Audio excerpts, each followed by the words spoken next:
Hello दोस्तों, नमस्कार, प्रणाम, स्वागत है आप सभी का हमारे एक और नए ब्लॉग में। और दोस्तों देखिए आज कौन मिलने आए हैं हमारे से। मैं ये चाहता हूं कि सबसे पहले ये अपना परिचय दें और इसके बाद ये क्वेश्चंस इस तरीके से कुछ पूछें बिल्कुल बेसिक से, ताकि आप लोगों को भी जो इतने दूर से देख रहे हो और जिसको आने का समय नहीं है, या फिर कन्वेंस में भी मतलब बहुत सारे ऐसे लोग हैं जिनके पास थोड़े इतने भी पैसे नहीं रहते कि वो दिल्ली आके हमसे मिल सके, तो मैं ये चाहता हूं कि उनके पैसे बचे और इन भैया के क्वेश्चन से ही आपको अपने क्वेश्चन का जवाब मिल जाए।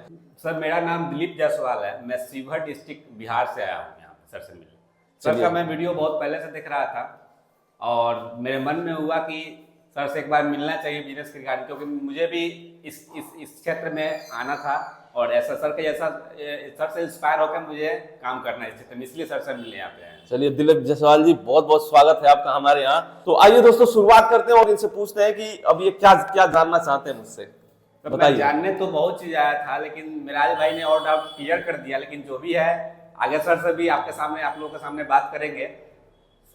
और सबसे पहला बात ये था कि मैं मीडियम फैमिली से आता हूँ। मेरा फैमिली का बैकग्राउंड उतना सही है नहीं और फिलहाल में मेरा कोई जॉब भी नहीं है। तो क्या मैं इस बिजनेस को सर बिना जॉब करते हुए कर सकता हूँ, या इसमें बजट क्या लगता है उसके बारे में थोड़ा जानकारी मुझे चाहिए। मान लीजिए कि मैं करोड़पति आदमी हूं, तो मैं सोचूंगा कि ब्रांड ऑथराइजेशन लेटर लेके और बड़े बड़े कंपनीज के प्रोडक्ट बेचूं, बड़े बड़े लाइक बड़ी बड़ी टीवी बेच रहा हूं 2-2 2.5 लाख के, फ्रिज बेच रहा हूं एकदम 20,000 50,000 1-1 लाख के, एसी बेच रहा हूं। एसी आप लोग देखते हो ना, ऑनलाइन एसी मिलता है, फ्रिज कूलर टीवी क्या क्या नहीं मिलता, सारी चीजें मिलती है। अब इनमें एक एक प्रोडक्ट के दाम जो होंगे बहुत ज्यादा होंगे। अब सोचो कि मतलब 50,000 की एक एक एसी रखे हो तो 10-20 एसी रखने पड़ेंगे, ऐसे टीवी रखने पड़ेंगे, तो ये करोड़ों में इन्वेस्टमेंट हो गया। ठीक है, तो मैं तो कहता हूं प्रोडक्ट के ऊपर डिपेंड करता है। अब कुछ ऐसे भी प्रोडक्ट हैं, जैसे आर्टिफिशियल ज्वेलरी की बात कर ली जाए, तो उसमें अगर कोई एक स्टोन का कान में का रखता है या फिर गले का कुछ रखते हैं, तो कितने के आते हैं? वो ऑनलाइन ही बिकते हैं, 100 200 300 400 500 तक के ऑनलाइन बिकते हैं। तो अगर बिकते उतने में है तो खरीदी तो बहुत कम में होंगे। होलसेल प्राइस तो हमेशा से ही कम रहा है, तो आपका लागत तो बहुत कम लगेगा। तो उसमें क्या ही लग जाएगा। मान लो अगर आप 100-150 का कोई प्रोडक्ट खरीद रहे हो और उसके आपको 40-50 पीस रखने हैं, तो उसमें तो ज्यादा इन्वेस्टमेंट की जरूरत ही नहीं दोस्तों। मतलब अगर आप 20-30 हजार से भी आप शुरू कर सकते हो इस तरीके के बिजनेस। तो सबसे पहली चीज दोस्तों कि ये बिजनेस स्टार्ट करने के लिए 20-30 हजार रुपए से स्टार्ट तो कर सकते हैं।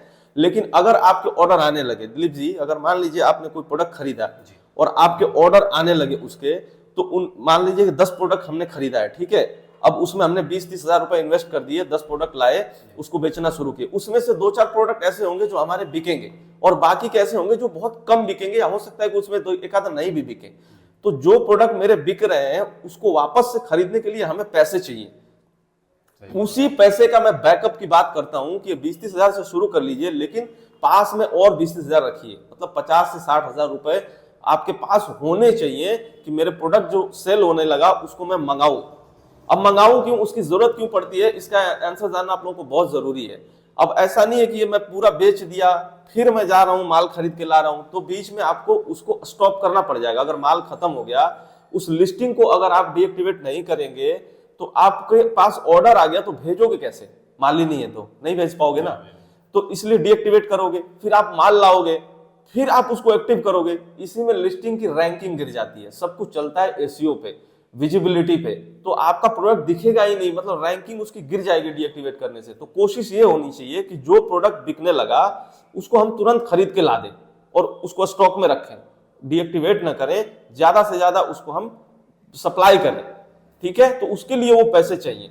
बाकी जैसे ही आप 20-30 हजार का वो माल लाते हैं दोबारा से, तो जो आप पहले बेचे रहेंगे उसका पैसा आपको 10-15 दिन में फ्लिपकार्ट वापस देने लगता है आपके अकाउंट में, और फिर वो रोटेशन में आ जाएगा पैसा। आप इधर से बेचते जाओगे, उधर से पैसे आते जाएंगे, आप इधर से बेचते जाओगे, उधर से पैसे आते जाएंगे। ठीक है, तो रोटेशन में जब बिजनेस चलने लगेगी, फिर आपके पास धीरे धीरे बढ़ते बढ़ते कैपिटल बढ़ने लगेगा। वो कैपिटल बढ़ने लगेगा, फिर जब आपको लगे कि मेरे पास ज्यादा प्रोडक्ट लाने के लिए अब पैसे हो गए, उस पैसे में से खर्च नहीं करना किसी को। मैं पहले बता देता हूं, आपको भी बता रहा हूं, शुरू में जब आप इतने ही पैसे डाल रहे हैं बिजनेस में, तो जो भी आपको प्रॉफिट होगा ना, उसमें से खर्च मत करिएगा। ये नहीं निकाल के उसी में से गए तेल नमक लहसुन प्याज साग सब्जी सब उसी में से ला रहे हैं और फिर अगले बार प्रोडक्ट खरीदने के पैसे नहीं है। तो इस तरीके से नहीं करना है। जिसको भी अगर ये बिजनेस शुरू करना है, तो पहले आप एक काम कर लो। अगर आपके पास पैसे नहीं है, जैसे आप हो, पैसे नहीं है, तो पहले आप कहीं जॉब करो। ठीक है सर। जॉब करो, वहां से पैसे इकट्ठे करो कि मुझे बिजनेस करना है, आज मैं नौकरी करके कमा रहा हूं, पैसे अपने इकट्ठे कर लूं कहीं पे भी, और फिर उन्हीं पैसों को बाद में बिजनेस में लगाऊंगा। खाने पीने के लिए भी अपना 40-50 हजार एक्स्ट्रा रख लो कि अभी बिजनेस में घुसा हूं तो 3-4 महीने तो इसमें से कुछ निकलने वाला है नहीं, जो भी प्रॉफिट आएगा उसी में ऐड करते रहूंगा मैं। उस 50 को 60 बनाऊंगा, 60 को 70 बनाऊंगा, 70 से 80, ऐसे करके उसको लाख, फिर लाख से 2 लाख, इस तरीके से। जब आपका कैपिटल उस बिजनेस में 2 से 3 लाख रुपए हो जाएगा, तब आप वहां से मंथली पैसे निकाल सकते हो। फिर मंथली पैसे निकाल सकते हो आप उसमें से कि चलो अब यहां से मेरे, क्योंकि उसको बढ़ने में वहां से 6 महीने या साल भर भी लग सकता है उतने जाने में, तो आप जो पैसे 40-50 हजार एक्स्ट्रा रखेंगे नौकरी करके खर्चे के लिए, आप उसमें से खाइए जब तक।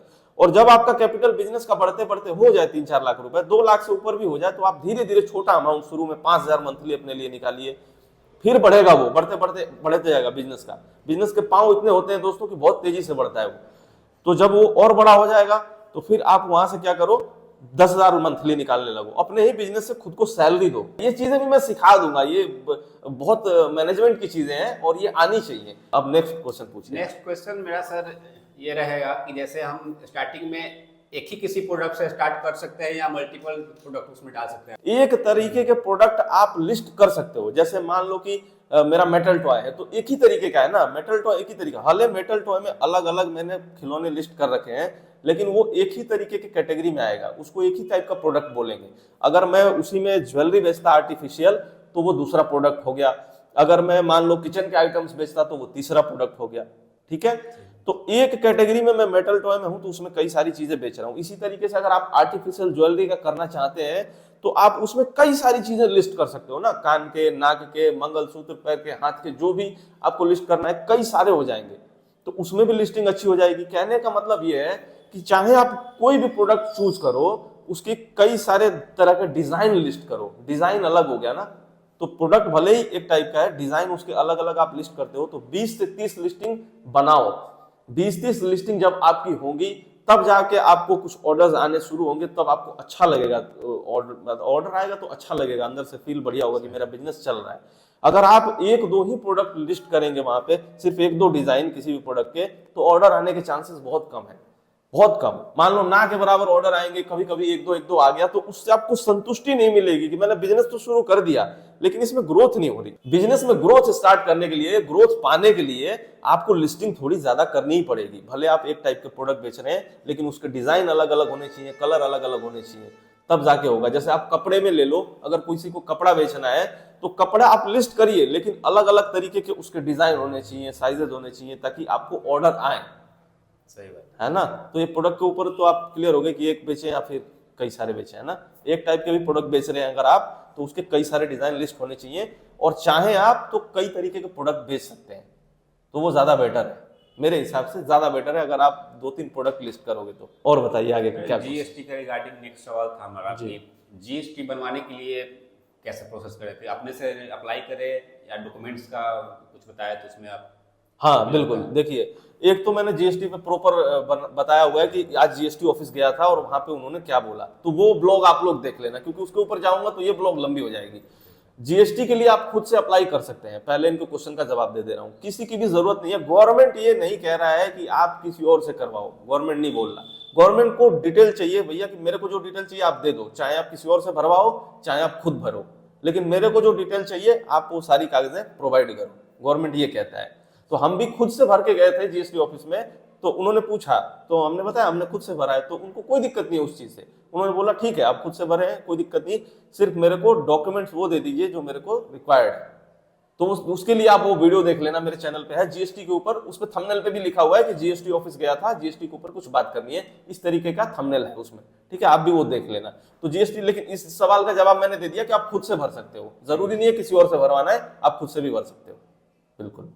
हाँ, और इसके ऊपर ट्यूटोरियल चैनल पे भी वीडियो है कि भरते कैसे हैं। एक तो डॉक्यूमेंट्स क्या क्या लगेंगे, इसके ऊपर आप चले जाना, इसी ब्लॉग वाले चैनल पे ही बताया मैंने, क्योंकि जीएसटी ऑफिस गया था मैं, वहां से सामने से मैंने एक एक चीजें पूछी उनसे, जो उन्होंने बताया वही बताया उसमें। एक वो देख लो, वो देखने के बाद जब डॉक्यूमेंट बन जाए तो किस तरीके से अप्लाई करते हैं, उसके लिए ट्यूटोरियल चैनल पे चले जाओ, SM बिजनेस सपोर्ट नाम है चैनल का, वहां पे जाके आप उसको देख के जैसे उसमें बताया गया वैसे फॉर्म भर लो आप। चलिए इस ब्लॉग को यहीं पे एंड करते हैं। अगर ये ब्लॉग आपको अच्छा लगा हो तो प्लीज इस वीडियो को लाइक कर दीजिए। चैनल पर नए हैं तो चैनल को जरूर सब्सक्राइब कर लीजिए, क्योंकि बहुत सारी इंटरेस्टिंग चीजें अभी आनी बाकी है। दोस्तों ये वीडियो देखने के लिए आपका दिल से धन्यवाद। मिलते हैं आपसे अगले वीडियो में, तब तक के लिए tata bye bye, take care, जय।